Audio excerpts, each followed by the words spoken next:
سیدنا علی المرتضیٰ رضی اللہ تعالی عنہ خلفائے راشدین یعنی سیدنا ابو بکر، سیدنا عمر، سیدنا عثمان ابن عفان سے بے انتہا محبت فرمایا کرتے تھے۔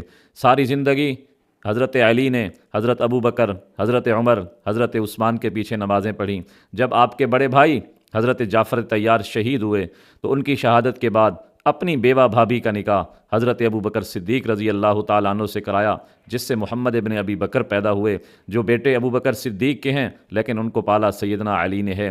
اسی وجہ سے آپ کے ساتھ محبت کی وجہ سے مولا علی نے اپنے بیٹوں کا نام ابو بکر رکھا، عمر رکھا، عثمان رکھا۔ حضرت علی رضی اللہ تعالیٰ عنہ کے بیٹے سیدنا محمد ابن حنفیہ نے بخاری کی روایت کے مطابق سوال کیا کہ ابا جان، نبی پاک صلی اللہ علیہ وسلم کے بعد سب سے افضل کون ہے؟ تو حضرت مولا علی نے فرمایا نبی علیہ السلام کے بعد سب سے افضل شخصیت ابو بکر ہے۔ بیٹے نے پھر پوچھا ابو بکر کے بعد کون ہے؟ تو آپ نے فرمایا عمر۔ تو آج بھی اہل سنت والجماعت صحابہ کرام اور اہل بیت اطہار سے محبت کرنے کو اپنے ایمان کا حصہ سمجھتے ہیں۔ جس طرح حضرت علی صحابہ کرام سے محبت کیا کرتے تھے، صحابہ کرام بھی حضرت علی سے محبت کیا کرتے تھے، تو آج بھی سنی اہل سنت والجماعت کے گھروں کو آپ دیکھیں، بچوں کے نام دیکھیں، جس طرح غلام علی، غلام حسن، غلام حسین ملیں گے، اسی طرح گھروں میں بچے ابو بکر، عمر، عثمان کے نام کے ملیں گے۔ اللہ تعالی ہم سب کو صحابہ کرام اور اہل بیت کا غلام بنائے۔